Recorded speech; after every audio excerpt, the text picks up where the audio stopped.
After Saladin's crushing victory at Hattin in 1187, the Crusader Kingdom teetered on collapse. Acre, its last major port, became the final hope for Christian survival in the Holy Land. Its towering walls symbolized defiance, but with Jerusalem lost and Saladin's forces closing in, the question loomed: could this city withstand the storm? King Guy of Jerusalem, stripped of his capital, staked everything on besieging Acre in 1189. His makeshift army, hungry and demoralized, faced Saladin's seasoned troops. The siege quickly became a death trap. Crusaders encircled Acre, only to be encircled themselves by Saladin's relieving force. A brutal stalemate began. By 1190, Acre was the epicenter of a deadly paradox. Crusaders besieged the city, while Saladin besieged them. Supply lines collapsed, and disease ravaged both camps. The Christian forces, fractured between Guy's loyalists and Conrad of Montferrat's faction, teetered on mutiny. Yet neither side could break the deadlock. In 1191, Europe's might arrived. Richard the Lionheart of England and Philip II of France landed with fresh troops and siege engines. Their rivalry, however, mirrored the Crusaders' divisions. Philip favored a methodical assault. Richard thirsted for glory. Meanwhile, Saladin tightened his noose. The Crusaders unleashed hell. Trebuchets like Bad Neighbor pounded Acre's walls day and night.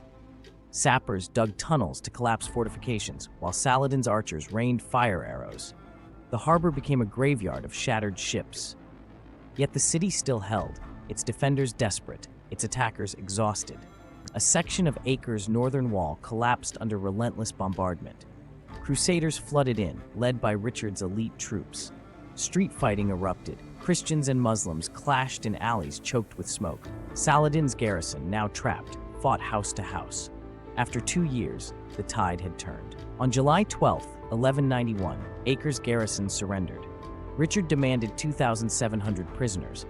When Saladin delayed payment, the Lionheart ordered their execution. Thousands of Muslim soldiers and civilians were slaughtered, a brutal act that stained the Crusader victory and deepened Saladin's resolve. Acre became the Crusaders' new capital, but Jerusalem remained distant. Philip II abandoned the campaign, leaving Richard to march south alone. Though the siege showcased Christian resilience, it exposed fatal flaws: fractured leadership, logistical failures, and a reliance on merciless tactics that alienated potential allies. Richard's subsequent victories at Arsuf and Jaffa proved his genius, but without Acre's unified effort, even his brilliance couldn't retake Jerusalem. The Third Crusade ended in 1192 with a truce that left the Holy City in Muslim hands. Acre's fall had been decisive, yet incomplete. Acre's triumph delayed the inevitable. For another century, it anchored the Crusader States until 1291, when the Mamluks razed it to the ground. The siege had revealed a bitter truth. Without unity, even the strongest fortress was doomed. The Crusader Kingdom didn't fall at Acre. It merely began its long retreat into history.